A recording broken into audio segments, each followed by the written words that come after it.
One day, James had to wait at the station till Edward and his train came in. This made him cross. Late again! Edward laughed and James fumed away.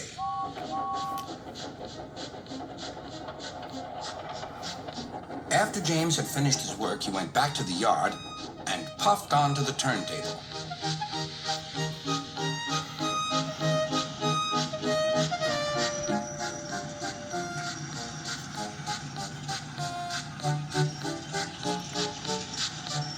He was still feeling very bad-tempered.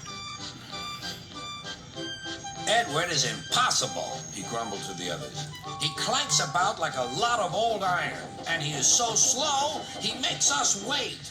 Thomas and Percy were indignant. Old iron? Slow?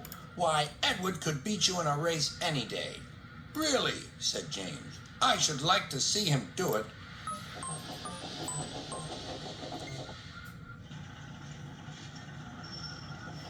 Next morning, James's driver was suddenly taken ill. He could hardly stand, so the fireman uncoupled James ready for shunting. James was impatient. Suddenly, the signalman shouted. There was James puffing away down the line. All traffic halted, called the signalman. Then he told the fireman what had happened. Two boys were on James's footplate fiddling with the controls. Phew! They tumbled off and ran when James started. The signalman answered the telephone. Yes? He's here. Right. I'll tell him. The inspector's coming at once. He wants a shunter's pole and a coil of wire rope.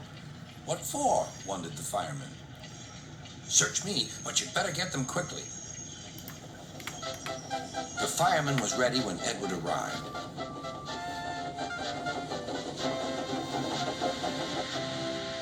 The inspector saw the pole and the rope. Good man, jump in.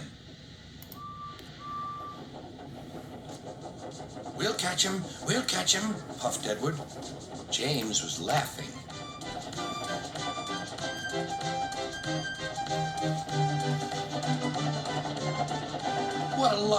What a lark, he chuckled to himself.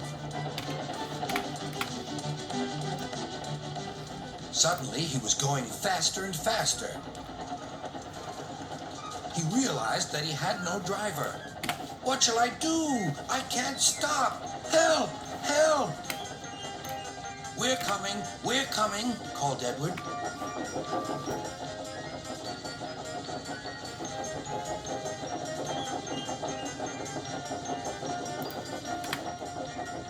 Edward was panting up behind with every ounce of steam he had.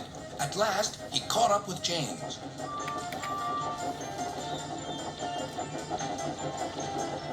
Steady, Edward, called his driver. The inspector stood on Edward's front, holding a noose of rope in the crook of the shunter's pole. He was trying to slip it over James's buffer. The engines swayed and lurched. At last, got him, he shouted. He pulled the noose tight. Gently braking, Edward's driver checked the engine speed, and James's fireman scrambled across and took control. So, the old iron caught you after all, chuckled Edward. I'm sorry, whispered James. Thank you for saving me. You were splendid, Edward. That's all right, replied Edward. The engines arrived at the station side by side. Sir Topham Hatt was waiting. A fine piece of work, he said. James, you can rest and then take your train. I'm proud of you, Edward. You shall go to the works and have your worn parts mended. Oh, thank you, sir, said Edward. It'll be lovely not to clank.